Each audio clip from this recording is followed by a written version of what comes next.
तर जय शिवराय मित्रांनो, आता आपण पाचडकोट येथील तख्ताच्या विहिरीपाशी आहोत. खरं तर छत्रपती शिवाजी महाराज या ठिकाणी आपल्या आऊसाहेबांना भेटण्यासाठी यायचे.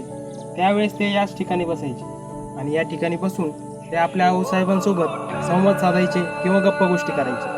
खरं तर या ठिकाणचं वैशिष्ट्य असं आहे की या ठिकाणी याच्या खाली एक विहीर आहे, जेणेकरून जो विहिरीचा गारवा असायचा तो या छिद्राद्वारे वरती यायचा आणि सतत छत्रपती शिवाजी महाराजांच्या पाठीला लागायचं, जेणेकरून त्यांना गरम व्हायचं नाही. तर चला आता मी तुम्हाला त्याचं स्ट्रक्चर दाखवतो.